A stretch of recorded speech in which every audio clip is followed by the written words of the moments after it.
There are some very, very important things that you can be doing right now to outmaneuver and outmanipulate and outgain in value your league mates.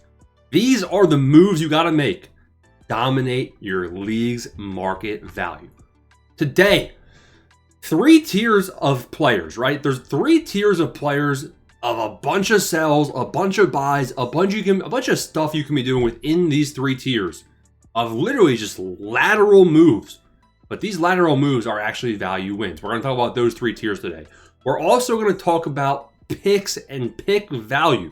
So you're going to get some specific examples of what to trade your rookie picks for, as well as some lateral moves within 3 tiers of value. We're using Flock Fantasy for the rankings, man. Appreciate them for letting us use this. Let's go with tier number 1, because it's my favorite value tier. You gotta be aware of this and capitalize right now. This group of players is insane. From E tier all the way to F tier. Let's just call it, that's the first group of guys. So around 50th overall in rank down to about 70th. Moves that you make with these players will determine your next outlook for whether you gain value in the future or whether you lose it. My favorite players to sell within this tier. T. Higgins, he's turning 28, coming close to that at the start of the 2026 calendar year, and he can't stay healthy. He's not the number 1 in his offense, but he does still produce pretty good numbers. You know, if he's healthy, he is going to give you 15 plus points per game. We did see him with the acrobatic catches down the stretch last year, especially when Burrow came back. So with Joe Burrow, he can still be a top 10 wide receiver option. I'm not in a rush to get rid of him, but the health concerns are definitely there. It is a concern. So I am actually fine making a lateral shift off of him. Zay Flowers, another guy that, listen, Zay Flowers just had his best year of his career, 15 plus points per game for the first season ever. Do we expect this Ravens offense to continue to pass to Zay Flowers at a 7.4 target per game rate? Zay Flowers has never been a guy that's been scoring touchdowns in the red zone. That is always going to cap his ceiling. He's not just going to magically turn into some insane red zone threat. His target share was pretty good. Highest target share of his career, 29% almost, which is why he had his best season from a point per game basis. With that said, you know, there's too much against him compared to the other options. You know, he's so high in value compared to guys that are lower that I think are just as good and have ceilings that are higher, because these guys will find paydirt. We'll talk about those guys here shortly. More sells in this category. Christian McCaffrey. This is a simple one. Just because he was healthy one year doesn't imply he's going to be healthy the next. He's now turning 30. You're going to want to get off of this ship while you can. Now, this ship is like the Titanic. The Titanic was a bougie vessel. This Titanic ship, bro, they had pickleball. They didn't, but they had pickleball. They had Papa John's pizza. It was a nice way of, until it sunk. And you don't want to be on this ship when this ship goes down in the ocean. So I'm taking my money now, especially with the names around it, right? Travis Hunter. If there's one thing you get from this video, bye-bye Travis Hunter. It's time to go. This guy is not even going to be playing full-time offense. And when he played full-time offense in 2025, he was bad. So let's get rid of Travis Hunter while he still has any value left to pivot from. I think those are the best guys to be selling in this tier. Who do you want to be targeting? Who do you want to be transitioning to? Brian Thomas Jr. is a good option. We talk about him every single video. Honestly, his ranking here is higher, I believe, than where I think he currently is ranked. I think people currently value him right here around Jameson. I think that the market probably is valuing him here around 53rd in the ranks rather than 43rd, but the Flock Fantasy creators are on top of their game, having him ranked fairly at 43rd. That's pretty valid. But BTJ is a good target. Jacoby Myers is old. Travis Hunter is not even going to be playing full-time. And Parker Washington is a pest. BTJ had talent in college. He showed a 16-plus point per game average in his rookie season. Better days are ahead for this star, and I'm confident that he is a star. Kyren Williams is a good target as well. Not my favorite target in this tier, probably one of my least favorite of the buy options you'll hear. But Kyren Williams has always been overlooked. Jarquez Hunter, Blake Corum, the shiny new toy, they're going to replace him. It never happens. You know, Kyren Williams just signed that 3-year extension. He's got 2 years left on it. Only 25 years old, not too old as a running back for sure. And you know that Kyren Williams is now going to be in this Rams offense, which this Rams offense is a good offense. pending retirement news from Stafford or Devontae Adams. But as long as Stafford's there, I'm definitely comfortable. Kyren Williams involved in the receiving game. The touchdown rate is quite high. And if Devontae Adams were to go or get injured, which I think definitely could happen, I'm all aboard the sell Devontae Adams train. Kyren Williams would stop getting vultured by 1 yard fades on the goal line. Kyren Williams, he's never been that hype name. Justin Herbert is ranked 20th in the ranking, and he's averaged 17 points per game in the last 4 years, but he's got the name, he's got the hype. Whereas Williams has never had that, so people undervalue him. Quinshon Judkins. I like buying Judkins. Why? He's 22 years old, and the Browns offense, I don't want to say that they have a bright future ahead because there's still question marks at quarterback, but you have Fannin, who looks good. Shador had some upside. You're getting Watson back, but Watson stinks too. I just think that Judkins was a good rusher of the football, and I think that, he had some good flashes. He had a couple multi-touchdown games, 3 touchdowns in this game specifically, and the last couple of games of the season where he was with Shador, who it seems like maybe Shador is going to be the starter. He is now a Pro Bowl backup, or it's going to be Deshaun Watson. I honestly don't know what the Browns do there. Comment down below what your thoughts are on that situation. But he was getting dump-offs from Shador, 3 targets a game, and 4 targets, and then 6 targets the final game, where he obviously went down with the injury. He had 5 receptions in that game. So Judkins, I love the value, love the age. Better days ahead, man. This is a good time to be buying him. Marvin Harrison Jr. is a good buy target as well. This guy was the 101 in rookie drafts. He's the best receiving prospect of all time, and he just hasn't panned out. I'm not willing to say that this is a talent issue just yet. It does worry me, the injury concerns. Big concern about this guy's ability to stay on the field, but honestly, is it a situation where he's got nothing to play for? He's got nothing to play for here in Arizona because they're so bad. Jacoby Brissett turned Michael Wilson into a superstar, turned Trey McBride into a superstar. Maybe you say to yourself, listen, MHJ, he's got 2 years left before he can get out. And maybe they find a quarterback within those 2 years. Maybe they don't. Maybe he goes elsewhere. If they don't find a quarterback and MHJ repeats back-to-back 10-point seasons, he will have a change of scenery after year 4. Only 23 years old. This reminds me of Kyle Pitts. And if we look at Kyle Pitts, Kyle Pitts, he had the breakout actually in his rookie season, 10 points per game, the breakout. But really his true breakout came a couple seasons after. And Kyle Pitts was that same highly touted prospect. So I do think there's better days ahead for MHJ, and I think that he's at the lowest price that we've seen him at. He's starting to lose some of that value insulation. I like targeting. I love targeting Tyler Warren in this tier. It really seems like Colston Loveland is distracting people away from Fannin and from Tyler Warren. Let's talk about both these guys at the same time. Fannin had Flacco, Dylan Gabriel, and Shador as his quarterbacks, and he produced. You have Tyler Warren, who was a monster at Penn State, and he averaged double digits with Indiana Jones. Obviously, the injury, Phillip Rivers came in, and Tyler Warren got targets, but he didn't produce off of those targets. So his stock is surprisingly only 57th in the rankings, which is fair based on his production. Better days are ahead for both of these 2 young tight ends, and I'm buying both of them, especially Fannin, who's only 21 years old, broke college football receiving records at Bowling Green. Really like buying both of those assets currently. One of my favorite buys in this tier, a name that I feel like nobody's talking about besides me, is Chase Brown. Now, why is nobody talking about Chase Brown? The average, he was RB7, 17 points per game. It's pretty good. Then you go a little deeper. Take out these first 7 weeks where he was not that good. And then look at what he did after that. Week 8 and on, he averaged over 20 points per game, and it wasn't even close. His worst week since week 7 was week 15 when he had 16 points per game, and that was without a touchdown. That was without a touchdown in the ground or in the air. Every other week, this guy was finding pay dirt. He was getting targets. He was being efficient with the rock. And so Chase Brown, they're not going to replace him. It's a weak running back class. Yeah, I like him. I like him a lot for the next 2-year outlook.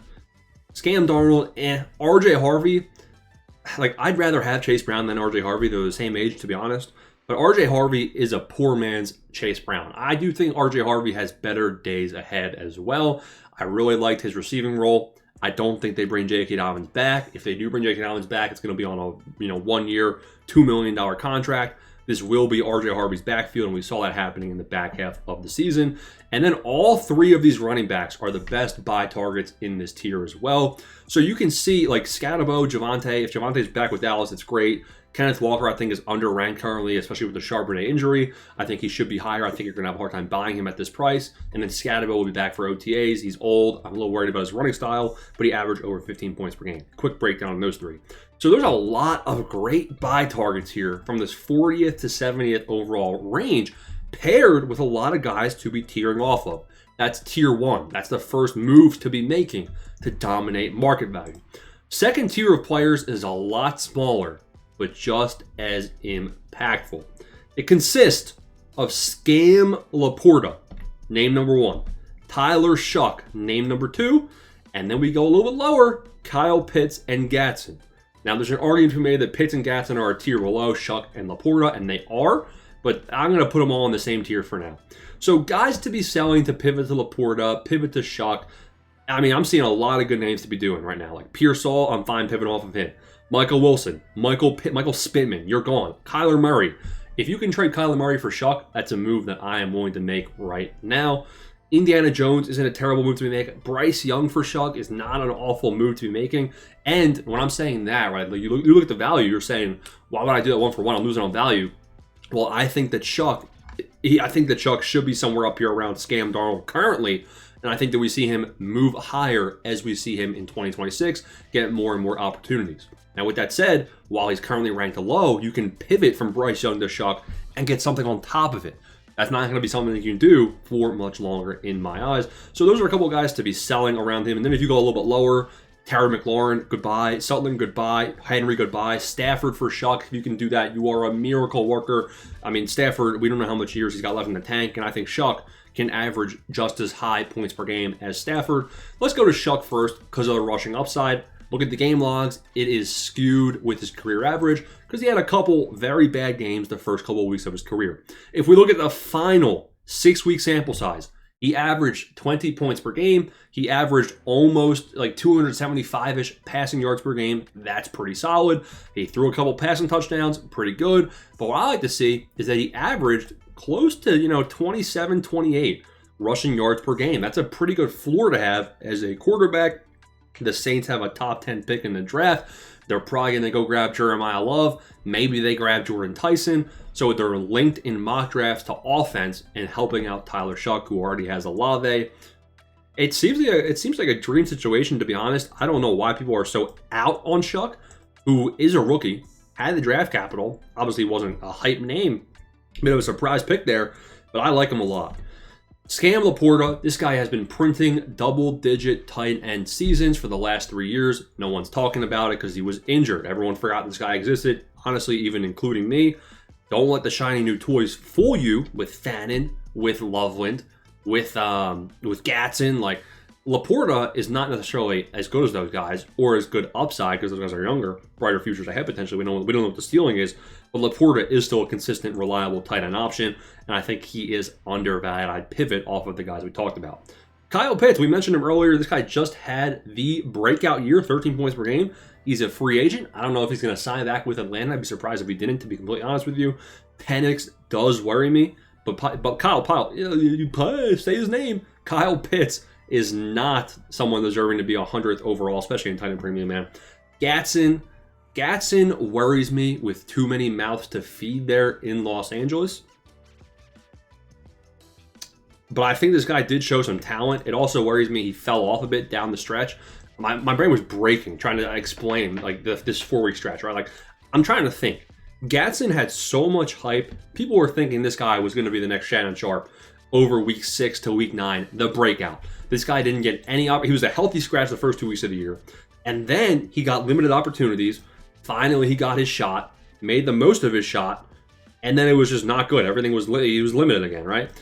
There's better days ahead here. You have Mike McDaniel as the new offensive coordinator at the time of this video, and he just made Darren Waller into a superstar. So I think Gatson does have better days ahead. So that's the second tier guys to be considering to dominate your league mates. The third tier, I haven't really thought through this third tier as much, So I can't go into much specific. We're going to get into draft picks here shortly.